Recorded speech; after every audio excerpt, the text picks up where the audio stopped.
Erin yang sudah tahu kalau Andre ngotot bercerai darinya sampai pindah pengadilan dari Pengadilan Agama Tiga Raksa ke PA Jakarta Selatan, lagi-lagi mangkir sidang dengan alasan kesehatan yang masih kurang stabil sepulang dari luar negeri. Erin hanya diwakilkan oleh kuasa hukumnya saja.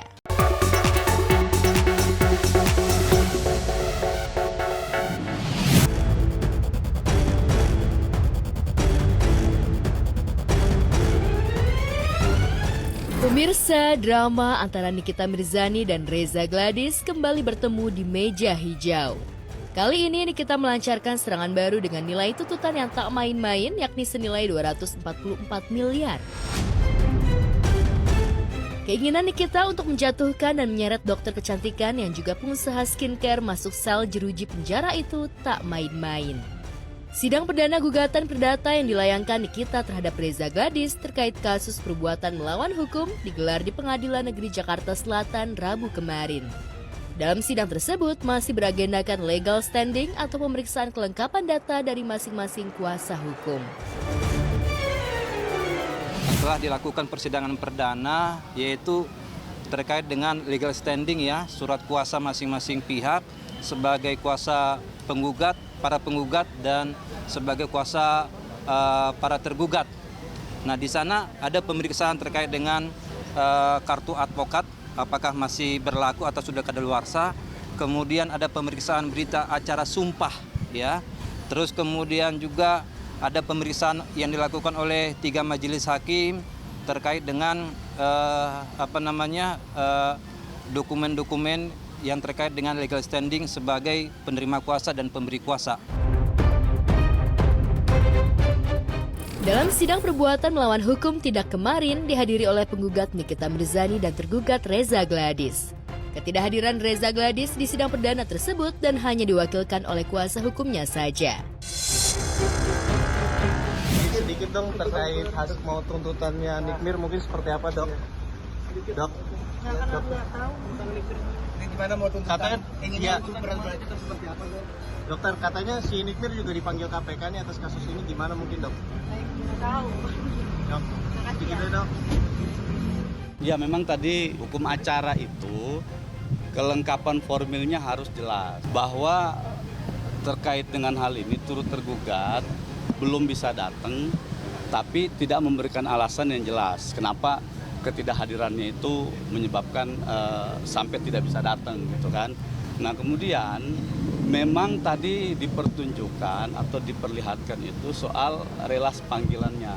Panggilannya sudah sah patut menurut hukum, ya, sekali sudah diterima oleh turut tergugat. Yang kedua itu adalah karena tidak diberikan alasan yang jelas ketidakhadirannya dalam persidangan ini, maka kemudian hakim memutuskan bahwa terhadap hal itu sesuai dengan hukum acara patut dipanggil sekali lagi secara hukum. Pertama yang perlu kami sampaikan adalah klien kami itu melakukan perbuatan hukum.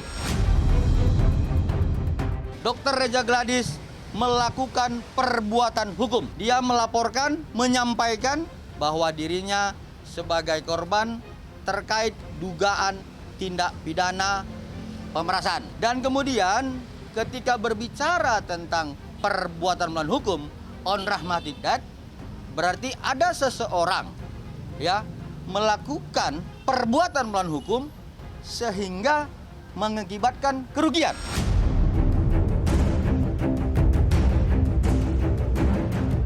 Gugatan 244 miliar oleh Nikita Mirzani itu menitik beratkan pada dugaan perbuatan melawan hukum oleh pihak Reza Gladys.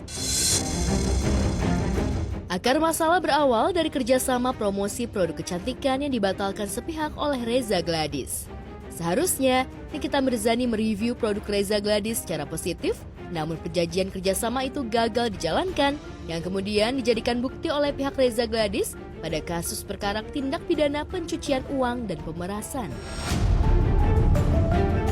Akibat dibatalkannya perjanjian itu, Niki mengaku mengalami kerugian material dan imaterial mencapai 244 miliar rupiah.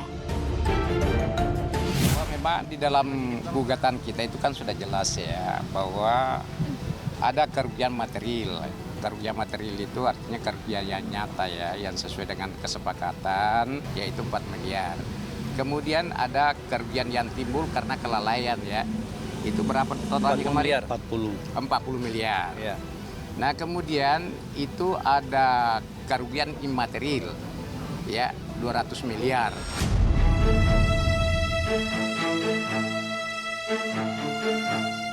Perseteruan akut antara Nikita Mirzani versus Reza Gladys tak sampai di situ. Kabarnya kasus ini sampai juga ke Lembaga Komisi Pemberantasan Korupsi atau KPK. Di tengah menjalani persidangan kasus dugaan pemerasan dan TPPU, Niki kabarnya mendapat surat panggilan dari lembaga anti rasuah itu untuk dimintai keterangan atas dugaan adanya praktik suap dalam proses hukum yang menjeratnya.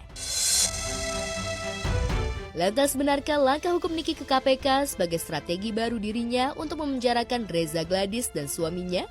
Skenario apa lagi yang dilancarkan Niki saat sidang kali ini? Soal memaknai saja ya, panggilan itu, surat itu adalah surat dari KPK benar. Diterima minggu kemarin oleh Nikita, itu sore ya. Nah, dalam hal ini KPK itu menyampaikan informasi bahwa terhadap laporan atau pengaduan adanya dugaan tindak pidana korupsi berupa suap atau gratifikasi ini ya. Kemudian diminta untuk melengkapi data-data pendukung, dokumen pendukung. Saya kemarin itu sudah ke KPK, sudah memenuhi itu semua. Gitu. Saya bersama tim kemarin datang ke KPK menyampaikan dokumen-dokumen pendukung itu. Apa yang diminta oleh KPK, apa yang disampaikan oleh KPK, itu semua kami serahkan kepada KPK kemarin. Bukti lainnya itu kita lampirkan kemarin ada sekitar 5 atau 6 bukti ya. Bukti awal atau bukti permulaan atas adanya dugaan tindak pidana korupsi.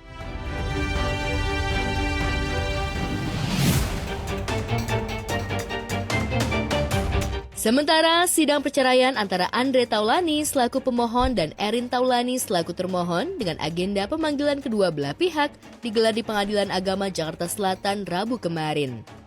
Andre yang mengaku mantap ingin bercerai dari Rinwartia Trigena alias Erin, tampaknya harus menahan keinginannya itu.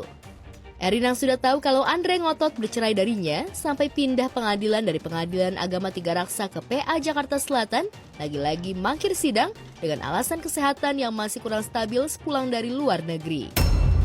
Erin hanya diwakilkan oleh kuasa hukumnya saja.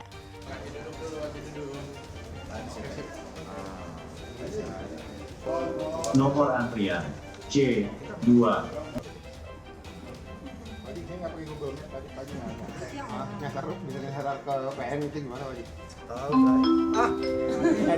Nomor antrian 6, silahkan menuju layanan e-call.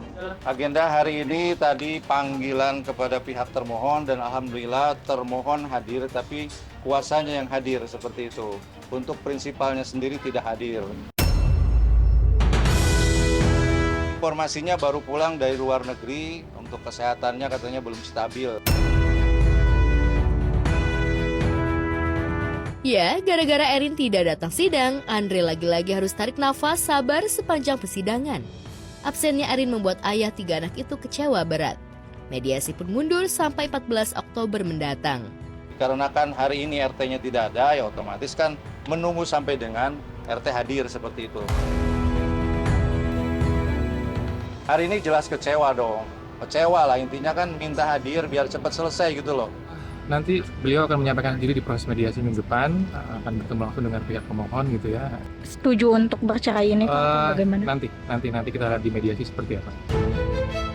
Sikap kekehnya Andre untuk bercerai dari istrinya yang telah dinikahinya selama 19 tahun itu tak urung membuat rasa penasaran publik.